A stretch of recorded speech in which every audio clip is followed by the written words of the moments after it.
On August 15, 1871, Albert Pike writes a letter, now catalogued in the British Museum, to Giuseppe Mazzini, in which he states the following: "We shall unleash the nihilists and the atheists, and we shall provoke a great social cataclysm, which in all its horror will show clearly to all nations the effect of absolute atheism, the origins of savagery and most bloody turmoil. Then everywhere the people will be forced to defend themselves against the world minority of the world revolutionaries, and will exterminate those destroyers of civilization and the multitudes disillusioned with Christianity, whose spirit will be from that moment without direction and leadership, and anxious for an ideal, but without knowledge, and where to send its adoration will receive the true light through the universal manifestation of the pure doctrine of Lucifer, brought finally out into public view.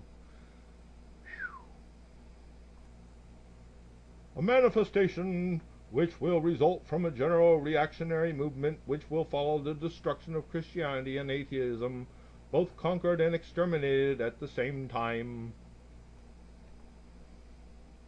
Now Pike, who, having been elected as Sovereign Grand Commander of the Scottish Rite of Freemasonry's southern jurisdiction in 1859, was the most powerful Freemason in America.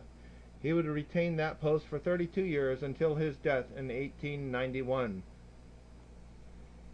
He also published a book on the subject in 1872 entitled Morals and Dogma of the Ancient and Accepted Scottish Rite of Freemasonry, in which he candidly states the following: "Lucifer, the light-bearer, strange and mysterious name to give to the spirit of darkness.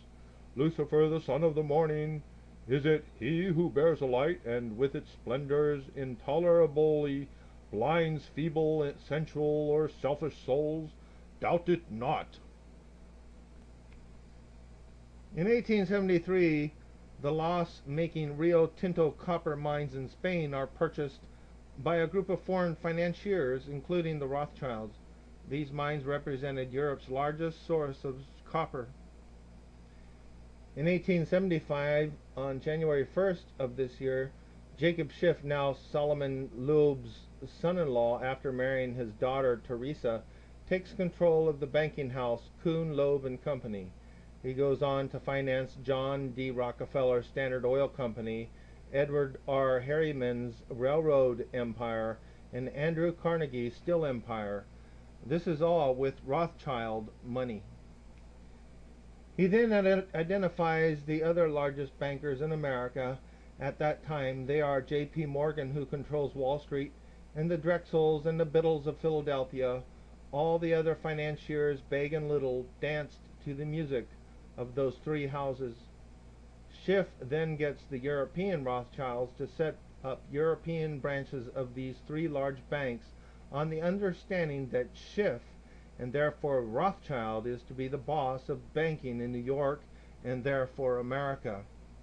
By the way, this J.P. Morgan character is where they get the little money man in the Monopoly game. N.M. Rothschild and Sons undertake a share issue to raise capital for the first Channel Tunnel project to link France to England, with half of its capital coming from the Rothschild-owned Compagnie du Chemin de Fer du Nord. This year, Lionel D. Rothschild also loans Prime Minister Benjamin Disraeli the finance for the British government to purchase the shares in the Suez Canal from Khedive Sal of Egypt. This was done as the Rothschilds needed this access route to be held by a government they controlled, so they could use that government's military to protect their huge business interests in the Middle East. In 1876, Otto von Bismarck states, "The division of the United States into two federations of equal force was decided long before the Civil War by the high financial power of Europe. These bankers were afraid that the United States, if they remained in one block and as one nation, would attain economical and financial independence, which would upset their financial domination over the world. The voice of the Rothschilds predominated. They foresaw the tremendous booty if they could substitute two feeble democracies, indebted to the financiers, to the vigorous republic, confident and self-providing. Therefore they started their emissaries in order to exploit the question of slavery and thus dig an abyss between the two parts of the republic. In 1879, Lionel D. Rothschild dies. In 1880, Rothschild agents begin fomenting a series of pogroms predominantly in Russia, but also in Poland, Bulgaria, and Romania. These pogroms resulted in the slaughter of thousands of innocent Jews, causing approximately 2 million to flee, mainly to New York, but also to Chicago, Philadelphia, Boston, and Los Angeles. The reason these pogroms were initiated was to create a large Jewish base in America, who when they arrived would be educated to register as Democrat voters. Some 20 years later, this would result in a massive Democratic power base in the United States and be used to elect Rothschild frontmen such as Woodrow Wilson to the presidency to carry out the bidding of the Rothschilds.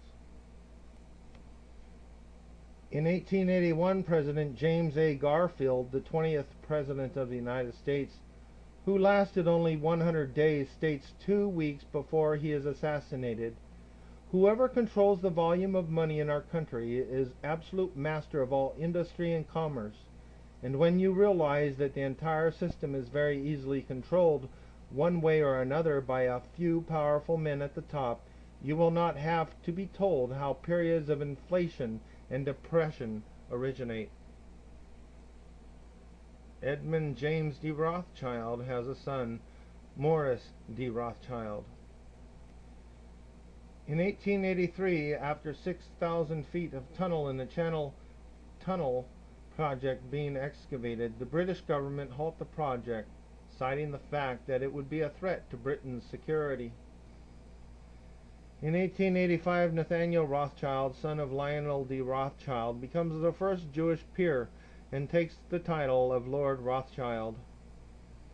In 1886, the French Rothschild Bank, de Rothschild Ferrer, obtains substantial amounts of Russia's oil fields and forms the Caspian and Black Sea Petroleum Company, which quickly becomes the world's second largest oil producer.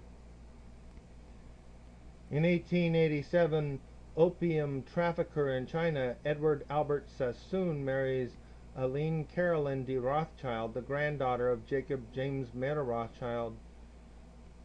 Aline Caroline's father, Gustave, together with his brother Alphonse, took over the Rothschilds' French arm following their father Jacob's death.